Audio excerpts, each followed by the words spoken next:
The clinking of champagne flutes was a delicate sound, a perfect soundtrack for a perfect day. Under the linen tablecloth, my new husband, Mark, found my hand and squeezed. I looked at him, at his smile. So full of a future I was desperate to believe in. We'd done it. A whole wedding, paid for with our own savings. Every centerpiece and chair cover a testament to our hard work. It was ours. Then my mother stood, tapping her glass with a manicured nail. The microphone hissed for a second before her voice, smooth and practiced, filled the room. "To my beautiful daughters," she began, a benevolent queen addressing her court. Her gaze went first to my older sister Anna, seated at the head table. To Anna, my brilliant star. We were all so thrilled last year to celebrate her engagement, and to give her a gift that would secure her future. A ripple of knowing murmurs went through the guests. Everyone remembered. The grand ballroom downtown, the ice sculpture, the sudden, shocking announcement from my father. A stock portfolio, $1.2 million, gifted to my sister and her fiancé. A foundation for their perfect life. My mother's eyes, cold and bright, finally landed on me. "And to Clara," she said, her smile tightening just a fraction. "My practical girl," that one word, practical. It landed with a thud in my chest. It was the word for my second-hand car, my state school degree, my quiet refusal to ever ask for a dime. It was the word that had always defined me as less. An assistant, hired for the day, placed a box on the table in front of me. It wasn't large. It was wrapped in flimsy, generic floral paper that was already tearing at the corners. My mother gestured to it. "Anna needed a foundation," she announced to the room, her voice dripping with a sickly sweet logic.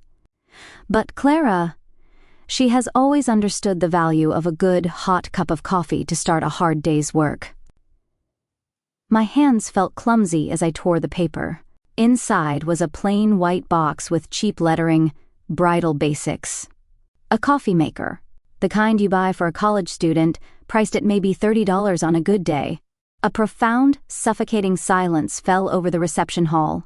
It wasn't a quiet of anticipation. It was a thick, heavy blanket of pure, unadulterated awkwardness. 150 people suddenly found their dinner plates fascinating. I saw my cousin physically wince. I felt Mark's entire body go rigid beside me. I looked up at my mother, my expression unreadable. I'm sure she saw the crack in my composure, the tremor of shock. Her smile vanished, replaced by a thin, hard line.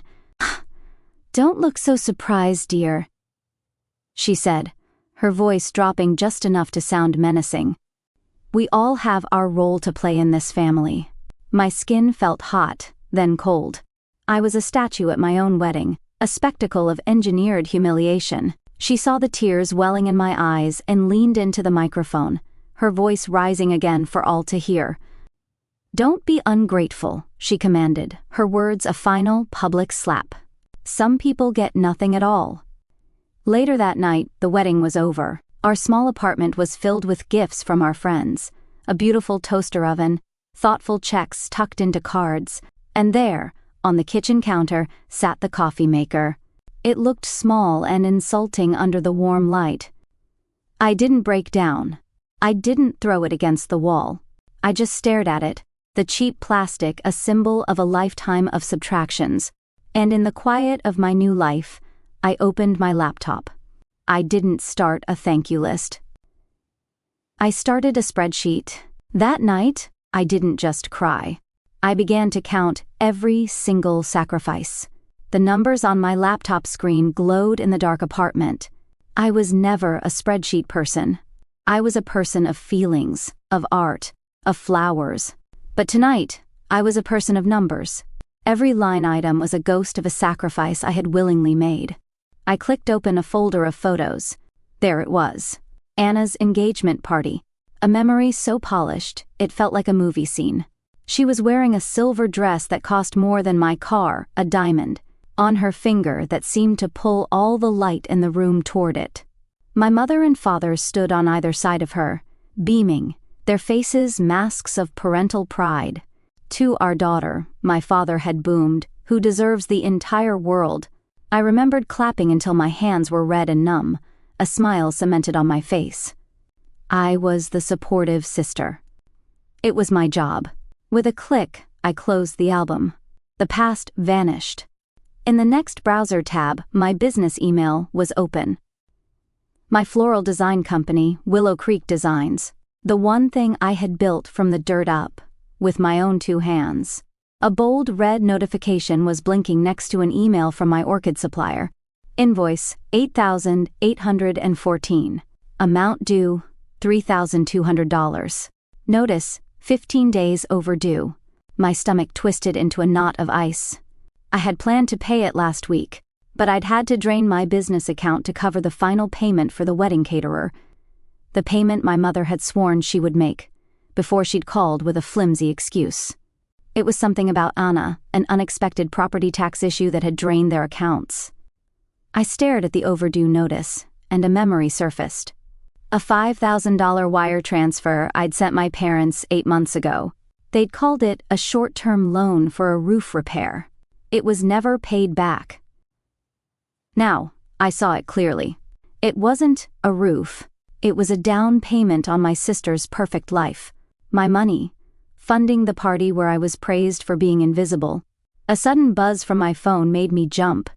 I glanced at the screen. An unknown number. The message was short, the words stripped bare. She did the same thing to your aunt. Don't let her get away with it.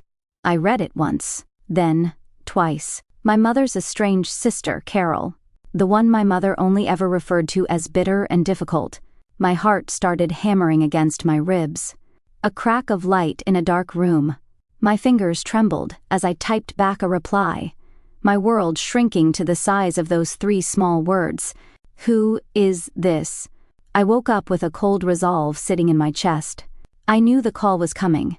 The carefully scripted performance where she would pretend it was all a big misunderstanding. A joke I hadn't gotten. I decided to call her first. I would not let her set the stage this time. She answered on the second ring, her voice a syrupy melody. Clara, darling, I was just about to call you. Such a beautiful day, isn't it? I didn't say hello. I didn't comment on the weather. I let a beat of silence pass. Mom, I said, my voice lower than usual. I have a question for you. The warmth in her voice instantly evaporated. Oh. I want you to explain the difference to me. $1.2 million for Anna's engagement, a $29 coffee maker for my wedding. Tell me why. My voice didn't shake. It was level. It was steel. A thick, humming silence stretched through the phone line. I could hear her breathing, a faint, sharp sound. She was thinking, calculating. Well, you're being overly emotional, aren't you? She finally said, her tone clipped and annoyed. It's not the same thing at all. Your sister's husband, his family, they have a certain standard, a reputation to maintain. We were helping them secure their position. And Mark and I don't? I asked, the question hanging in the air. Clara, don't be difficult, she sighed, a mother scolding a toddler. You've always been so wonderfully independent. So practical. She spat the word like it was a curse. I truly thought you, of all people, would appreciate the sentiment. You shouldn't ruin the memory of your beautiful wedding by being so materialistic. The line went dead. Click. She had hung up on me. My phone, still in my hand, immediately rang again. It was the unknown number from last night. I took a deep breath and answered. Clara? It's your Aunt Carol. Her voice was nothing like my mother's. It was calm, strong, and carried an edge of iron I'd never heard in my family. I figured she'd do that. She just misdialed and screamed at me for 30 seconds before realizing her mistake. For the first time since the wedding, I felt a flicker of something other than pain. I felt seen. We spoke for almost an hour. She told me about a fund their parents, my grandparents, had set up for both of them. She told me how my mother, the executor of the estate, had played games with the money until Carol had threatened to get lawyers involved. For that, she was branded bitter and cut out of the family completely. Your mother uses money to assign value to people, Clara, Carol said, her voice heavy with a lifetime of experience. It's how she controls them. It's how she keeps score. My gaze drifted to my nightstand, to a small silver frame. It held a photo of my grandparents, their arms around a 10-year-old me at a county fair. They were smiling, and they had always made me feel like I was worth the entire world. She thinks you'll back down, Carol continued. She thinks you'll be so scared of being cut off that you'll just swallow the pain and stay silent. Like you're supposed to. I don't know what to do, I whispered, the fight draining out of me. I do, Carol said. And her voice was suddenly sharp, focused. I kept copies of everything from the estate, every withdrawal she ever made. There's a ledger, Clara, with her signature on every single page. Before I could even meet my aunt, my mother launched her counterattack. It wasn't a phone call. It wasn't a text. It was something far more public, far more cowardly. It was an email. The notification pinged on my phone, and the subject line alone made my blood run cold. Subject: a note on family, grace, and gratitude. It had been sent to a group of 45 people. Aunts, uncles, cousins, my godparents, even some of my parents' oldest friends. My whole world, in one email chain. The email itself was a masterpiece of passive aggression. She never used my name. She didn't have to. She wrote of a recent family situation that had deeply saddened her. She spoke of the dangers of comparing blessings and how true character is, revealed not by what you are given, but by how graciously you receive it. She painted herself as a heartbroken mother, baffled by the sudden materialism of a child she thought she knew.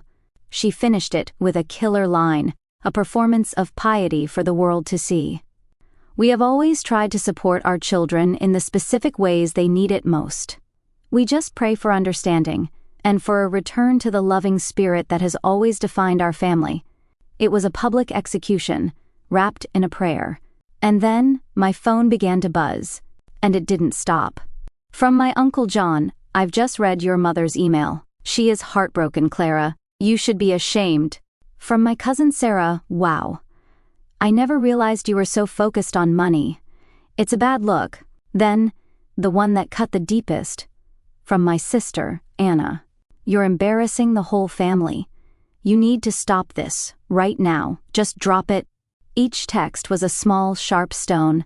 Mark wrapped his arms around me, his embrace a tiny island in a sea of condemnation. He was on my side, but he was helpless.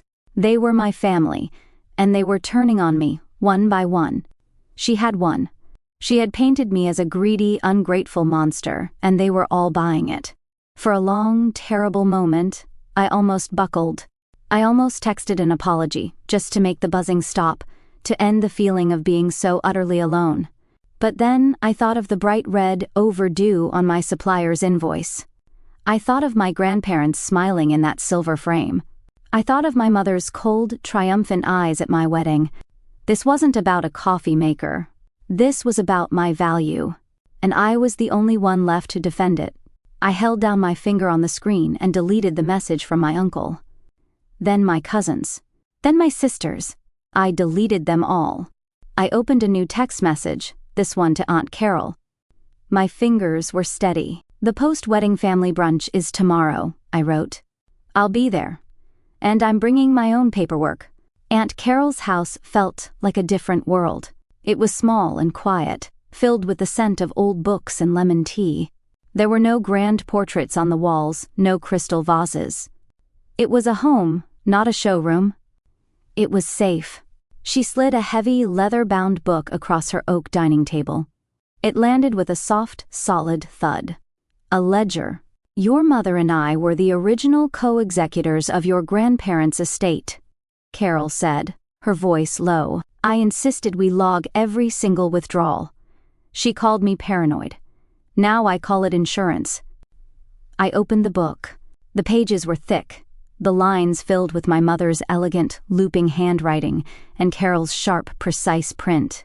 Every page was a new betrayal. June 2018, $5,000.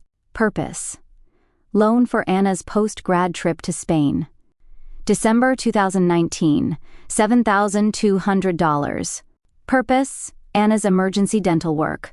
I scoffed. I remembered that emergency. It was a full set of porcelain veneers she'd wanted for years. March 2021, $15,000. Purpose, down payment assistance for Anna's condo. It went on and on. Tens of thousands of dollars, all flowing in one direction. Taped to the inside of the back cover was a separate sheet of paper, a handwritten list I recognized with a jolt. It was my own list of the loans I had given my parents over the years, a total of $47,500. My money, logged right alongside the estates. My phone buzzed, the sound violent in the quiet room. It was my biggest client, a catering company director who was also a distant family friend. I knew he was on my mother's email list. My heart sank. "Clara," he said, his voice hesitant and full of corporate jargon. "Listen, about the big fall gala contract. We're thinking of going in a different direction this year, with all the family unpleasantness. We just need to ensure our partners are stable." The phone felt slick in my hand. He was firing me, because of my mother's email. She wasn't just trying to break my spirit. She was trying to break my business. "I understand," I said, my voice hollow. I hung up and looked at Carol, the panic finally rising in my throat. She just gave me a steady look. "She's predictable," Carol said calmly, pushing a much thinner file across the table. "She always goes for the throat, but she thinks the ledger is the only secret she has to worry about." I opened the file. It was a legal document, a codicil, an addendum to my grandmother's will. My eyes scanned the dense legal text, but one phrase leaped out, clear as day. A sum of $100,000. $100,000 is to be held in trust for my granddaughter, Clara, to be dispersed upon her wedding day for the establishment of her new life. My mother was the sole trustee. The air left my lungs.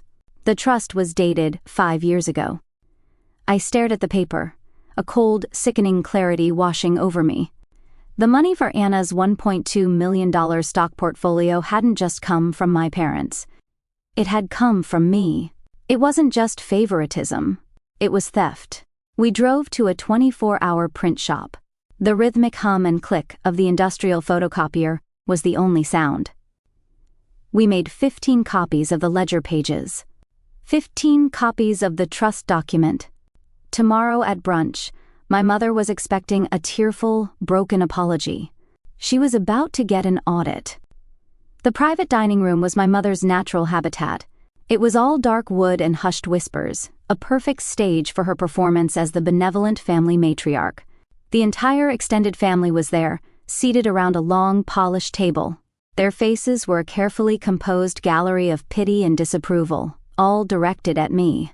My mother sat at the head of the table, basking in what she believed was her absolute victory. After the main course plates were cleared, she raised her champagne flute. "A final toast," she said, her voice smooth as silk, "to family. And to moving past any petty squabbles with grace and understanding." Her eyes met mine across the table, a glint of triumph in them. I let her finish. I let the family murmur their agreement. Then, I pushed back my chair and stood up. The room fell quiet. From the tote bag at my feet, I lifted the Bridal Basics coffee maker, still in its cheap cardboard box. I placed it in the center of the table with a soft thud. It looked pathetic surrounded by the crystal and silver. "Thank you, Mother," I began, my voice clear and calm, cutting through the silence. I wanted to properly acknowledge this gift. "I've been thinking a lot about your lesson in practicality." My mother's smile froze on her face. "It's an especially important lesson now," I continued, "since my business is facing a cash flow problem. It was a struggle to pay for the wedding ourselves, especially after I'd loaned you and Dad $47,500 over the last 5 years that was never repaid." A series of sharp, indrawn breaths circled the table. My Uncle John stared, his mouth slightly open. "That is a vicious lie." My mother snapped, her face turning a blotchy red. That was family support. We were helping each other. How dare you twist that? I agree. Family support is crucial, I said evenly. Mark stood up beside me, holding a stack of thin manila folders. He began to hand one to every person at the table, which is why I brought copies of Aunt Carol's official ledger from my grandparents' estate, the one you co-signed for years. A rustle of paper filled the room. My sister Anna's eyes went wide as she read the first page. She made a small, choking sound as she saw the entry for her veneers. Whispers erupted around the table. A trip to Spain? 15,000 for a condo? The tide of their judgment was visibly turning. My mother shot to her feet, her chair scraping harshly against the floor. "How dare you?" she shrieked, her voice cracking. "You bring these fabrications, you ungrateful, selfish child, trying to attack your own sister. These are your signatures on every page," I said, holding up my own copy. I waited a beat, letting her accusation of me being a liar hang in the air. "But you're right. This isn't about the ledger. It's about this." I walked to her end of the table and placed one final sheet of paper in front of her, a copy of my grandmother's will. I had taken a yellow highlighter to one specific paragraph. "It's about the $100,000 trust Grandma left specifically for me, for my wedding day. The one you were the sole trustee of, Mother. The one you never ever told me existed." The silence that followed was absolute. It was a crushing, deafening void. I let it sit there for a moment before I delivered the final blow. "The bank records are quite clear," I said, my voice dropping into the quiet room. The trust was fully liquidated 6 weeks before Anna's engagement party, just in time for you and Dad to purchase a very generous, life-changing stock portfolio for her. From the far end of the table, Aunt Carol slowly stood up. "It's all true," she said, her voice ringing with authority. "I have the official bank statements to prove every word she just said." My mother stared at the highlighted paper. Her face, which had been contorted with rage, just collapsed. The anger, the pride, the arrogance, it all dissolved, leaving behind the face of a hollow stranger. She opened her mouth, but no sound came out. She just sank back into her chair, silent. Across the room, at a separate table, my former client, the one who had paused my contract, was watching the entire scene unfold. He caught my eye and gave me a slow, deliberate nod of pure respect. I picked up my purse from my chair. Mark was already holding my hand, his grip firm and steady. We turned to leave. I paused at the door and looked back at the silent, stunned family, and my speechless mother. "Enjoy the brunch," I said. And we walked out into the sunlight. As the restaurant door closed behind us, I didn't feel angry. I felt light. I felt free. 2 months later, I was sitting in a sun-drenched cafe, the warmth of a heavy ceramic mug seeping into my hands. The coffee was rich and dark. Across the small table, Mark and Aunt Carol were laughing about a silly story, their faces bright and easy. This was my new normal. This was my family. We didn't talk about my mother anymore. There was nothing left to say. The brunch had sent a shockwave through the family, a quiet but permanent earthquake. A few relatives had called to stammer through apologies. Most had simply retreated into an embarrassed silence. My mother and Anna had never contacted me again. Their silence was the greatest gift they had ever given me. My phone vibrated softly on the table. It wasn't a text from an angry relative. It was a notification from my bank. A wire transfer for $100,000, plus interest, had just been deposited into my account. My mother's lawyers had settled without a fight, eager to make the problem disappear. My business was doing better than ever. The catering director had called the day after the brunch, a new respect in his voice. "Anyone with a spine that strong," he'd said, "is someone I want on my team." He gave me the gala contract and 2 more after that. I took a slow sip from my mug. It was a beautiful, deep blue, handmade by a local artist. I'd bought it for myself last week. It had cost more than the Bridal Basics machine, and it was worth every single penny. It was a small, daily reminder that I was worth investing in. Mark reached across the table and covered my hand with his. Happy? He asked, his eyes searching mine. I looked at him, at the woman who had become the mother I always needed, at the life I was building, piece by piece. I was no longer the practical daughter, the supportive sister, the silent victim. I was just me, and it was more than enough. Completely, I said. Sometimes the family you're born into isn't the one that holds you together. You have to find the courage to build a new one. And sometimes the most expensive gift you can ever receive is your own freedom. And that's a gift worth fighting for.